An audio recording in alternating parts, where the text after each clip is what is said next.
What's up, everybody, and welcome to the Wait, What Are We Talking About podcast, episode 105. My name is Bret, aka Enigma9011, and you can catch this podcast live over on twitch.tv/Enigma9011 every Sunday at 8 p.m. Eastern.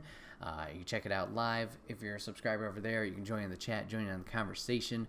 We'd love to have you. If you can't catch it live, that's A-OK. It's put over on YouTube and podcast services the very next week, where it's broken up topic by topic and put as one big video and MP3 on the following Friday. Reminder, Extra Life 2021 is coming up on November 20th. That is a Saturday at 12 noon Eastern, 24 hours of gaming, raising money for Children's Miracle Network hospitals, trying to help those guys out. If there's any way you can help and support by either watching, donating, or just spreading the word, we would greatly appreciate that. And last but not least, hashtag add merch store and get all your swag over there. T-shirts, cups, backpacks, and more. Rep the brand. Support us. We'd love you for that. Today, we're flying solo, as you can see. I got two topics for you guys today. Excited to jump right on into it with a pretty dang recent one as of recording right now. Bound for Glory, Impact's latest pay-per-view, was last night. I kind of wanted to talk about the pay-per-view itself, the matches, and what I thought as I was watching it, and what exactly happened. Show overall was decent. I didn't think anything kind of blew me out of the water. Wrestling was good. Just not a lot of surprises. There was one thing that happened at the very end of the night that I finally got super invested into it. And it was a good way to close out the show. But the rest of the night was okay. Wasn't bad. In total, I think, let's see how many matches there were on the card. Let's see. 1, 2, 3, 4. Well, 3, 4, 5, 6, 7. 7 matches in total. So it ran about maybe 3 hours tops. Not too shabby, not too shabby. So let's get on into it. We had our debuting Impact Women's Tag Team of the Inspiration, Billie Kay and Cassie Lee, making their return to wrestling after being fired from WWE, as the Iconics, now going under the name Inspiration, going after the women's tag titles, or the Knockouts tag titles, against Decay, Havoc, and Rosemary. Personally, not a big fan of the Inspiration's new music. Maybe that's just me, and that's fine. But happy to see the ladies back doing their thing in wrestling. They seemed very happy to be there, so cool to see them in Impact, making some moves there. They were able to keep the same iconic pose, so that was fun. Match overall, okay. Nothing breaking the bank. Inspiration looked good. Able to obviously do a little bit more than they were able to in WWE. I don't recall a lot of their NXT stuff, so I don't know if the moveset they kind of broke out during this match was something they had done in the past, but it looked good for what they were able to do, at least compared to, recent memory of the main roster stuff. Some weird camera shots in this match. We had... What was the example? We had Havoc and Rosemary making their entrance, and they focused heavily on Rosemary, which is fine, but Havoc was missed in half the entrance, so that was weird. Some weird shots of either missing moves or just zoomed in on just someone had passed in front of the camera, and we kind of lingered on that instead of swapping to another camera. So production value a little bit off, and unfortunately that would continue throughout the rest of the night, where some big moves were missed or some graphics were incorrect, especially in our next match. And then ladies seemed fine. There was one move that didn't seem to... It was pulled off, so it was safe, but it was a little bit of a slip up. I don't know if it was just momentum of picking... I think it was Cassie up, Cassie up. Havoc picked her up. I don't know if it was just momentum based or whatever, but didn't have the balance there, and Slam didn't really work out into the full tilt-a-whirl that they were attempting. But like I said, as far as I could tell, everybody was fine. Obviously, the match continued safe-wise, but a couple things here and there.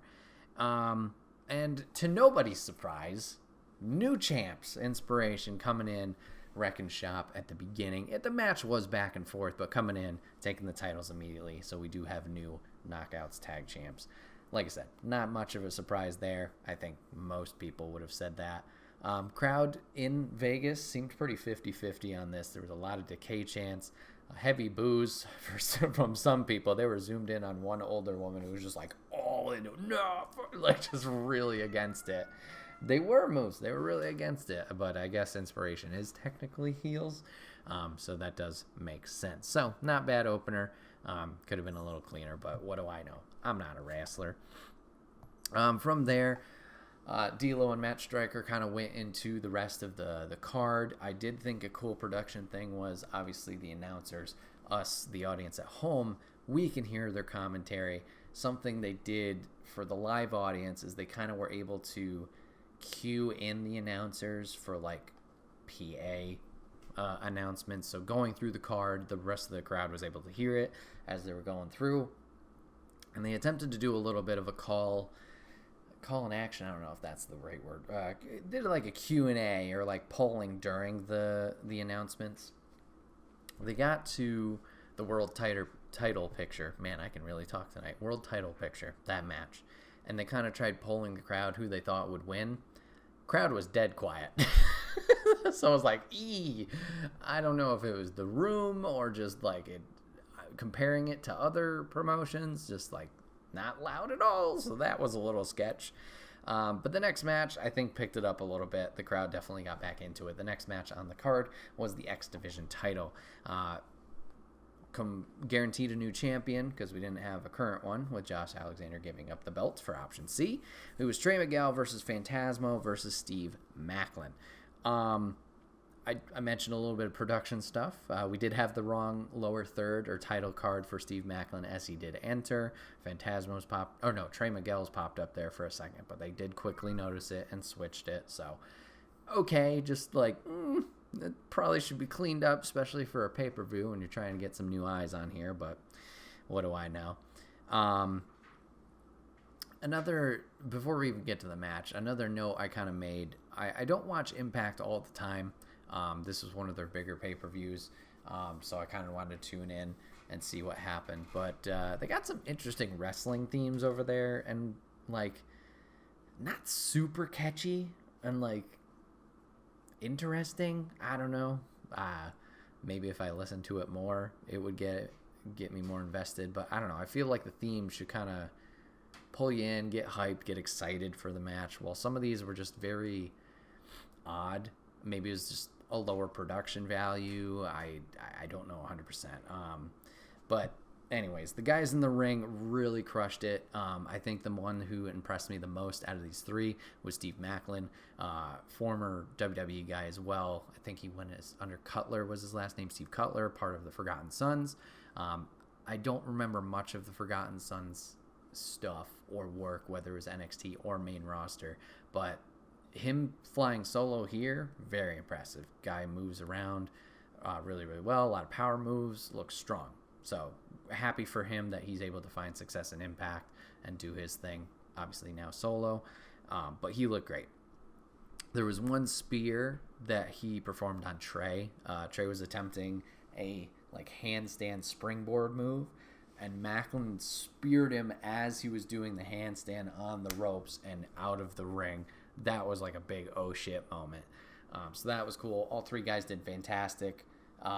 Trey is going to come out of this with the X Division title and winning it, I think, for a second time, but I could be wrong there. So congrats to him. And then we get a really weird quick match. We had Heath Slater versus Violent by Design. It was a 2-on-2 with Heath having a mystery partner that was supposed to be Rhino, but he was kind of making the play. Like, Rhino's in this weird growing pains thing, leaving Violent by Design. Heath trying to save him, and Rhino's figuring out himself if he wants to help out Heath, go back to being a good guy, or is he going to stick to Violent by Design and continue to be brainwashed, or whatever stuff you want to think about there. So Heath comes out by himself. Rhino's not there. All right, drama, great. Heath gets his ass whooped for maybe 5-10 minutes. All right. He's holding his own against the two, at least, like, not getting pinned, but he's taking a beating. Takes his beating. Here comes Rhino. Okay, Rhino comes out. He's still kind of doing, like, the half and half, like he hasn't made his decision. finally makes his choice, goes to Heath's corner, and literally yells, "Tag me in!" Gets tagged in, steamrolls the other guys, Violent by Design, does a gore, 1, 2, 3, done. Like 30 seconds. It's like, okay, yay, Rhino's a good guy again. But like, I don't know, that just didn't really do anything, deliver anything, other than, yeah, it was a big okay moment. Like, sure, that's the thing, whatever. After this match, we're going to get a little bit of a recap for the Digital Media Championship when the pre-show. Interesting whole concept there. Jordynne Grace is going to win that. She's going to be first Triple Crown Knockouts champion, as she's going to proclaim herself. A little promo from her. Okie dokie. Then we get an interesting one.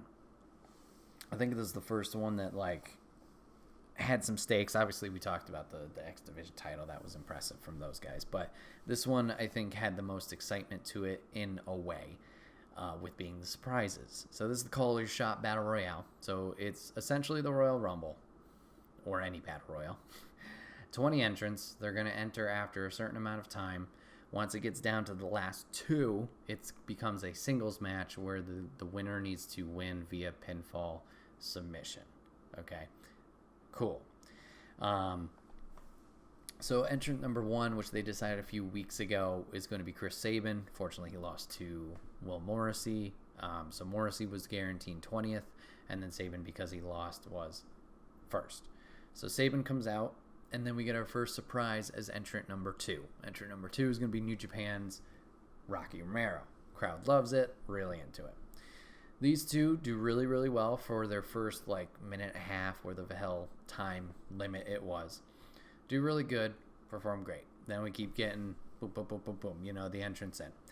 Every time an entrant comes in, seems like the counter goes a little quicker. I don't know if it's an actual production thing where they're just like, fuck it, just go. Or if it's like, as you're viewing, the passage of time is different because there's more things going on. Who's to say? But we get more entrants. Then we got a little bit more surprises, but nothing to blow your mind away. We get Melina showing up after her 1 appearance or 2 appearances not too long ago. So cool to see her. She did really well. We get a very odd one from WCW, The Demon, a.k.a. Gene Simmons lookalike from fucking Kiss. Odd choice to bring in, but okay. Survived for a little bit, did a few things, did a little comedy skit with Johnny Swinger, but okay, he was there. So yeah, the match is going on. Ace Austin will eventually come in. Ace Austin is going to get eliminated by Chris Sabin. Okay, no surprise. Well, kind of a surprise there. Austin's not happy. Madman Sawyer Fulton's going to come down. He was in the match earlier, but he's going to come down, and he's essentially going to lay out Sabin and eliminate him for Austin. So now we got a future setup there for, obviously, those guys to feud. Comes down to Matt Cardona and Moose. Cardona's going to rile up. He's going to hit his finisher, or he's going to attempt hit his finisher and misses. Moose is then going to take advantage, hits his finisher. I think it was some kind of power bomb, and Moose will take the win here, winning the Call Your Shot trophy. So essentially, Money in the Bank, you know, come in, any title you want, you get a shot. Cool. Okay. Interesting. So Moose is there. Moose wins. We're going to move over to the Impact Tag titles now. Another triple threat. It's going to be the Good Brothers versus Finn Juice versus Bullet Club, a.k.a. Chris Bay and Hikuleo. Another good match. I think this one was good because of Juice Robinson and Juice Robinson alone. This man is hilarious. So the whole match, this man is just shouting from the corner or while he's in the ring. The one that kicked it off, his tag team partner, Finn, I can't remember his last name, is in there. And Juice is ready for the tag, right? So he's holding on to the tag rope, and he just blurts out, "I'm ready for the tag. I have the tag rope referee. And he puts his hand out and gets the tag in and comes in. And just the rest of the match, he's just shouting out like, oh, this is the big power move. Do you guys want a power move? Yeah. And like when people are getting hit, he's like, oh shit, that hurt a lot. Or whatever. It this man's commentary throughout. If you get a chance, I don't know if like replays on YouTube will be a thing for free, but if you get a chance, please look this up because it was fucking awesome and hilarious. So match goes really well. All the competitors do really great. FinJuice has a lot of momentum. I think it was Chris Bay was in the ring. We're going to beat him up. They hit their finisher. As they hit their finisher, Carl Anderson tags in Juice before he does his splash. Blind tags in. Juice doesn't recognize this, hits the splash, attempts to pin Chris Bay. Count's not happening because he's not the legal man. Anderson's going to roll in, throw Juice out, and he will get the 1-2-3. The Good Brothers will retain after sneaking out a win and a pin from these guys. So, we get that. We get a quick little ad for Suzuki coming to Impact. We've seen him in AEW, obviously doing some crossovers with Moxley. So we'll see him and Bryan Danielson, excuse me. So he's going to show up in Impact and do some work there. Knockouts title time.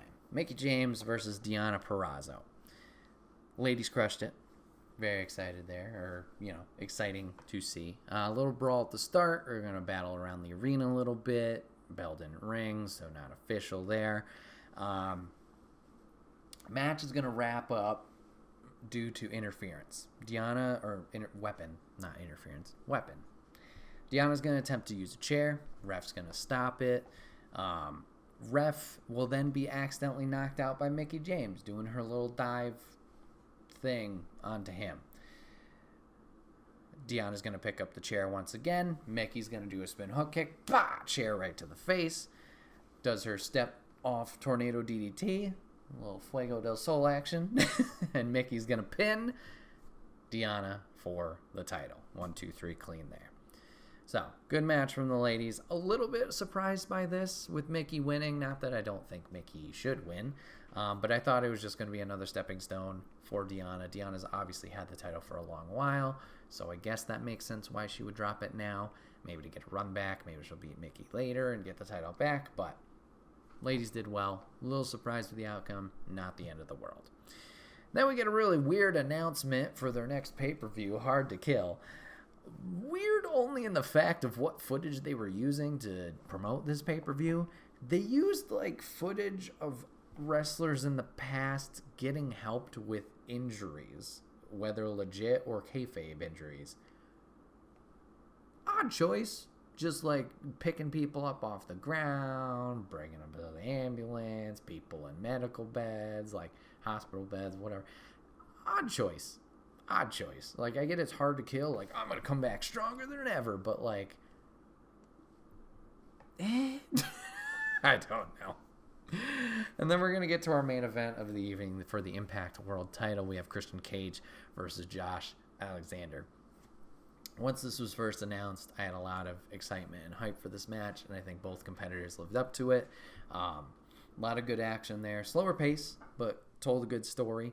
Obviously, Josh giving up his title using option C, give up the X Division title to earn the shot at the world title. Great match by these guys. Audience was really into it. There was a couple different chants. One chant was bring it home because obviously Christian Cage is not AEW talent, nor was Kenny Omega when he had it. So bring it back home to Impact. And through an ankle lock and a submission win, Josh Alexander is able to win the title and bring it back over to Impact Wrestling. Everybody's excited. Everybody's stoked. The family's there, so his son and his wife come into the ring. It's an awesome special moment. Brings a tear to your eye. And then the worst thing in the world happens. Fucking Moose comes into the ring, gives up the little you earn your shot trophy bullshit. The family's still in the ring.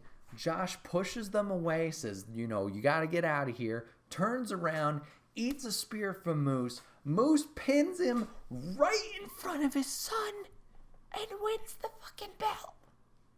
What a piece of shit. Oh my God. I was so upset. Like, you couldn't, I mean, you did. You let this man have his hero moment. Nice moment with the family. He's won the belt. Somebody you didn't think would ever win it. Maybe being a tag team guy, being the X Division title guy. Everybody wants him to bring it back, to the main show, to that roster. He does it. Yeah, let's go. Doesn't send off the show on a good note. We got to say fuck you and fuck him, and we put Moose over. I get it. He's a heel. We're supposed to feel this way. So that's why it's good. It's good wrestling. It's a good show. It's just like, fuck. Like, you get invested in it. It's like, oh, man. And I think the worst part of it was his family was still there. Wife and son in the ring. His son was crying, I'm pretty sure. It just, like, broke your heart. Oh, God. Shit. It's going to be interesting to see what happens next Thursday during Impact. But, yeah, that was Bound for Glory. My rundown of the card, however pretty or disgusting that was. Just my thoughts on the matches. Like I said, nothing breaking the bank. Probably the main event was the best match. The triple threat for the X Division was pretty exciting. And then, you had the Battle Royale. Could have been better with the surprises, but I understand maybe some people or talent they have been talking to aren't official yet. I don't know the full rundown, whatever that is, if even those talks are happening. Rumors run amok in the wrestling world, so who knows who's going where and when they're showing up. There is another rumor going around that the AEW Impact relationship might be wrapping up soon. I don't know how true that is. Obviously, with Christian Cage dropping the Impact title, there's no hard AEW ties with, like, the AEW being a champion. So maybe that has some traction to that statement, but it's hard to say. Obviously, only time will tell.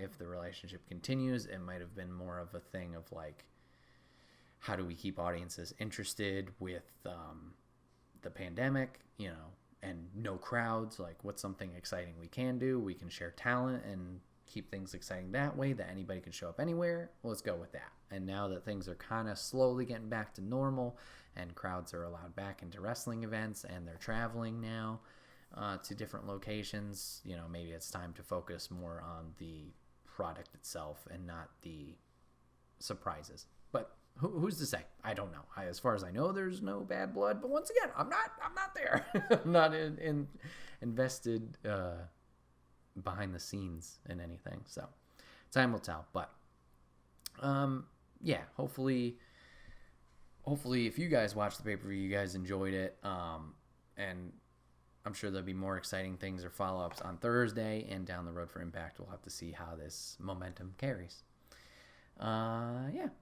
So moving on to topic 2, I'm going to be talking about way overdue. I'm going to be talking about Venom 2, Let There Be Carnage.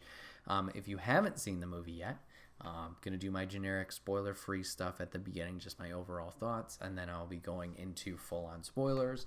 Not talking the whole movie, but just things that came up and, what it could lead to down the road.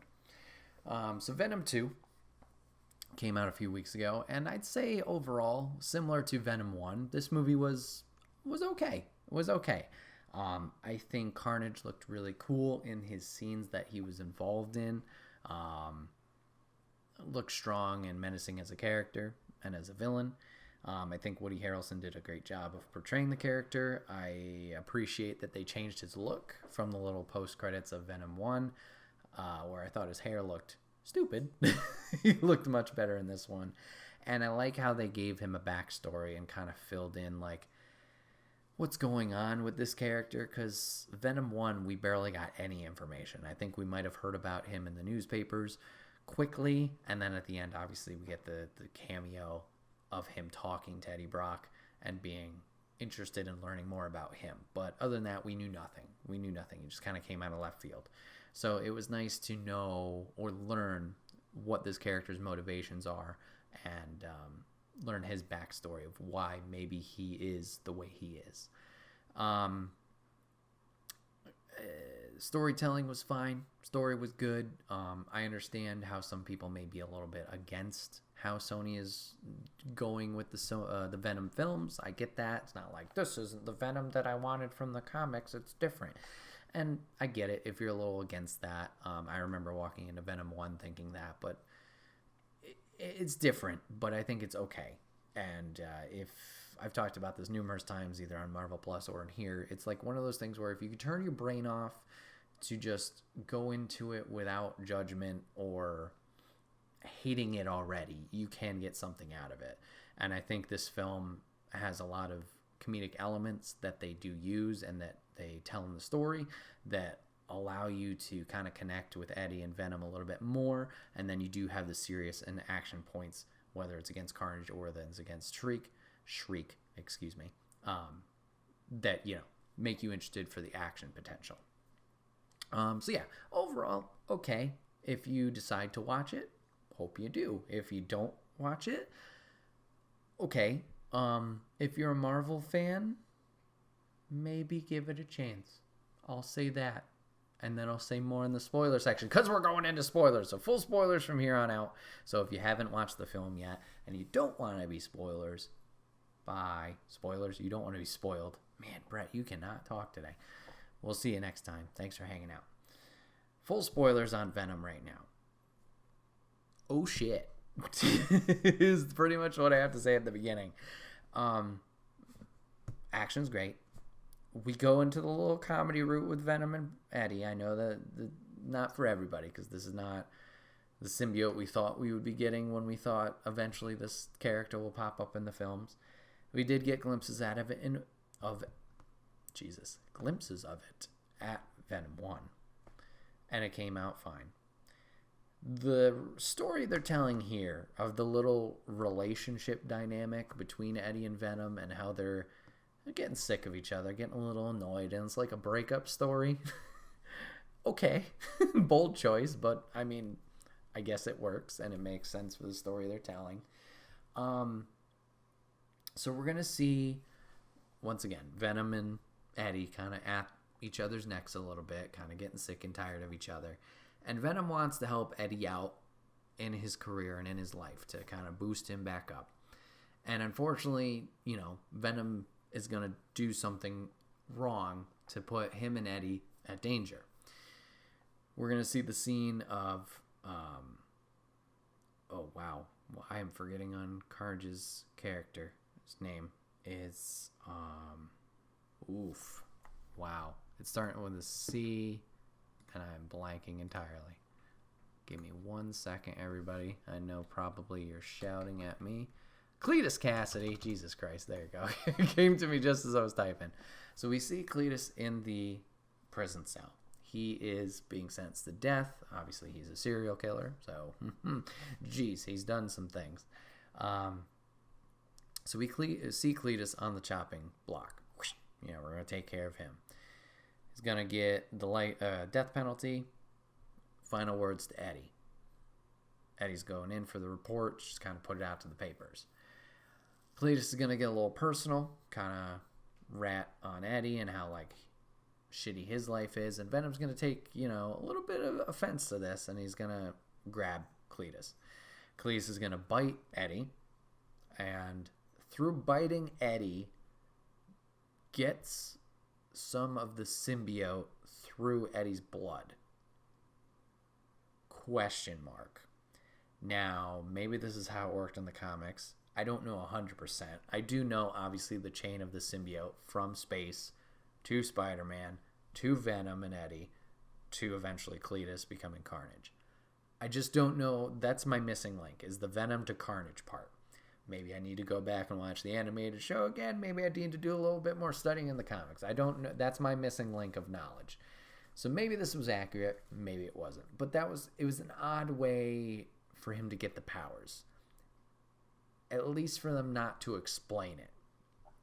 They decided to go a little bit comedic with it and say it was Venom's son. And it leads to some laughs later. But I'm like, okay. So anyways, the Carnage symbiote is essentially off of the Venom symbiote, and he's angry at his dad. Ugh, whatever. Stupid. So, Cletus has the symbiote inside of him now. They're working together. Cletus is going to go to get the death penalty, get the whole go to sleep gas, pretty much, essentially, or poison, or whatever the fuck goes in your veins. I don't know. Carnage stops it. Carnage erupts out of him. They work together, break out of the prison, the high security prison, eat a bunch of people, kill them, violent. Looks great. Every scene Carnage is in where he's being Carnage, I thought was great. It's fantastic. It's tense. It's scary. It's violent. It's fucking Carnage. Good. Good job. From here, Eddie and Venom are going to disband. So Eddie's now by himself, doesn't have the symbiote, and Venom is going to attempt to go leech off of other people and live his own life. Unfortunately, never finds a really good host, so he's kind of struggling there. With Cletus now broken out of prison, having the Carnage symbiote, they are hunting people down. Objectives. There are 3. 1, fuck Eddie Brock. Let's kill him because he's a piece of shit who broke my story without, found the bodies that I hid without me telling him. He didn't do what I wanted to do. Earlier in the movie, Eddie and Venom working together, figure out where Cletus had hid these bodies without, Cletus's permission. I know I'm kind of skipping over some story points here. Obviously, this is the spoiler section, so hopefully you already saw the film. So anyways, fuck Eddie. Let's kill him. We're going to kill Venom. Let's get rid of Venom. He's my dad. I'm angry. Blah. And we're going to save Shriek, our love interest for Cletus since they were left in the children's home. So she's over in the Ravencroft prison. Let's go save her. Shriek is an interesting character here just because it's an odd dynamic for her and Cletus. We know from Venom 1 and Spider-Man 3, that movie, that the symbiotes are weak to 2 things. They're weak to fire and they're weak to sound. So Shriek, following her name, has powers where she shrieks really loud and it's reverberations of sound and, blasts the shit out of stuff. We see them play with this dynamic a little bit where Carnage is going to get injured, get damaged by Shriek using her powers. Because of this, Carnage is going to be kind of aggressive towards her, of like, this is not okay. Do not use your powers. If you do, I will have to murder you. So we got some tension there. So we got 3 parties here. Shriek, Cletus, and Carnage. Ooh boy. Dynamics. So they break Shriek out. Woohoo. Success there. She wants to get revenge on a detective that essentially put her into Ravencroft. All right. Detective happens to be working with Eddie a lot. So, hey, look at that. And in the final sequence, we got a love interest being captured. We got a detective being captured. Eddie and Venom are going to reunite, and we're going to go. And then we get the big comedic spot with Venom freaking out that Carnage is his son. Oh, shit, I'm not dealing with this. Blah, blah, blah. Crowd laughs. At least all 3 people in the theater I was in laughed. And we're going to go eventually to our hero moment, and we're going to fight. Action was good. Action was exciting. We do play around with the relationships between these characters. As I had mentioned, Carnage and Shriek kind of at each other's throats a little bit just because of the dichotomy of Carnage using Cletus and then also Shriek's ability to damage Carnage quite a bit. We, using the power of sound, are going to eventually be able to get Cletus and Carnage separate.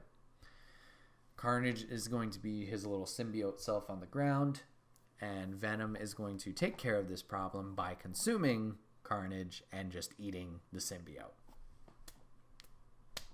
Ew. Okie dokie. So the problem is solved. Carnage is dead. Venom has consumed his son, and it's over. Yippee. Cletus still around. He is now upset because his wife, who is dead. Oh no. He's upset because his symbiote is dead. Oh no. Venom says, you know what, bro? You're a piece of shit. You're a serial killer. And I think if I'm remembering correctly, it's been a few weeks, I do apologize, we'll munch on Cletus as well, eating his head. Ew. Symbiotes eat brains. That was a whole thing in this movie, too. He's like, Eddie, I gotta eat brains. I gotta eat people. I can't survive off candy and chickens this whole time because Eddie doesn't want him to eat people. So they kind of let him eat Cletus for right now. Hopefully he'll be good and go back to candy and chickens, but we'll fucking see how that goes. They play more into that comedy stuff with the chickens, too, because he builds a relationship with, Sonny and Cher, two of their pet chickens in the apartment. So dumb. I mean, it's entertaining. It's funny. But just like, I totally get it. This is not how we thought this character would ever be portrayed in the movies. Oh, boy. So, okay. Fine. Film was fine. Now, remember how I said, oh shit, when we started the spoilers portion? It's about to go down. Remember how these films weren't part of the MCU? We're like, we're never going to see these characters with Peter Parker and Iron Man and all those people. Well, guess what, motherfuckers? This was a multiverse. Okay. So, post-credits scene, we're going to see Eddie and Venom. They are on the run now. They're at some luxury hotel. I don't fucking know. They're on some island destination. They're watching TV, having a grand old time. We see outside the window, there's a flash of light, and there's like an earthquake going on. And they're like, the fuck was that? That happens, and we notice two things change. The time of day. It was nighttime when we first did this. Now it's daytime. And the TV is different. There's a different program on the TV. Okay. Weird. TV program is now J. Jonah Jameson reporting on Peter Parker, Tom Holland, MCU, his identity being revealed. Interesting. Venom seems very interested in Peter. I don't know why. Even licks the TV at one point. Odd. So, we get confirmation that these two bitches are going to cross over. The Sony Pictures Venom shit is now going to be in the MCU. Now, what does this mean going forward? Well, does this mean Venom isn't far from home? Possibly. We see in the trailer Peter gets spooked by something in the alley that jumps at him, but we don't see what that thing is. Is it gonna be Venom? Good question. CGI can cut things in and out. We fucking saw the Hulk in the Infinity War trailer, but Hulk's not in that movie. So, maybe. Interesting if so. Second, if he doesn't show up in this movie, does he show up in the post-credit scene? I was talking with, Savage's the username now, Brendan. Talking with him after the movie.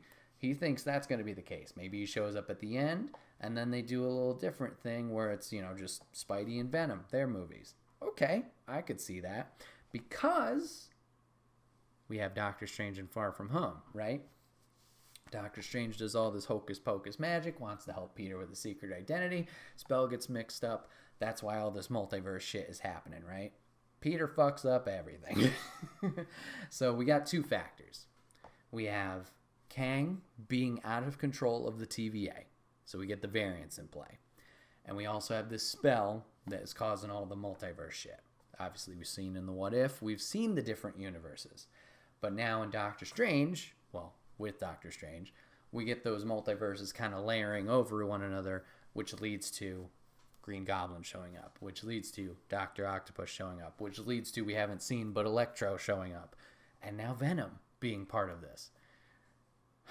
So, you want to, if you think about it, in long-term planning, Doctor Strange is in the Spider-Man movie, right? He fucked up the spell. How, originally, at ground level, you're thinking, okay, everything's going to get fixed by the end of the movie, yippee yippee, happy ending. That can't be the case for a couple reasons. Doctor Strange has a movie coming out too. Multiverse of Madness. Multiverse of Madness. So, he's probably fixing that shit in that movie. And that's not for another year, I think. So, nothing's going to be tied up multiverse-wise in a pretty bow. We may defeat Dr. Octopus and Green Goblin and anyone else who shows the fuck up, but Venom could still be around at this point. Not all loose ends may be tied up. So, that leads to that. So, I know this Spider-Man movie, Far From Home, could be the ending or the finale of this trilogy. Duh, that's how trilogies work. And the MCU hasn't done any movies past 3 for any heroes that we have. Captain America, 1, 2, 3, ended in Civil War. Iron Man, 1, 2, 3. Thor, Ragnarok was 3. Guardians, we're getting a 3rd. You know, we haven't hit the magic 4 for any of these characters yet. Now, I know somebody in the back is shouting, Bret, there's a Captain America 4. I get that. It's a different Captain America, though. It's now Sam Wilson, Falcon being Captain America. So, haha, in your face. But then there's also somebody going, Bret, what about Thor, Love and Thunder? I get that. Thor's still in it. But also a new Thor. It's going to be Jane Foster. It's going to be Lady Thor. So, ha! In your face. So, maybe from here, instead of just Spider-Man movies, it is now going to be Spider-Man and Venom. Are they going to get a trilogy? Don't know. Don't quote me on that yet. And it's going to be interesting to see what kind of dichotomy or what storytelling they're going to tell with them. Is it going to be a buddy cop movie where Spider-Man and Venom are working together, maybe also taking on other Spider-Man villains due to this multiverse bullshit? Or are they going to be head-to-head? I don't think they're going to be head-to-head because the Venom we know, they've painted him so far as a hero. Yes, he does the weird stuff where he eats people from time to time. That's not necessarily good. But Venom and Eddie want to be heroes. Like, Venom's really like, I want to go out and defeat evil and, be out there not being hidden away from people. So it's like, that doesn't work out. The only way I could see it going that way is if there's a misunderstanding where they think Peter's evil, which I guess they could get that way if they think J. Jonah Jameson is reporting it that way and that's what they believe. But maybe that would be one film. So maybe if they don't do the trilogy route and they just do a one-off, maybe that's how they play it, where they think Peter's evil, but actually he's not. By the end of the movie, you're like, hey, and, secret handshake, best friends, or whatever the fuck. I don't know. Time will tell there. But mind-blowing there to think that Venom is involved.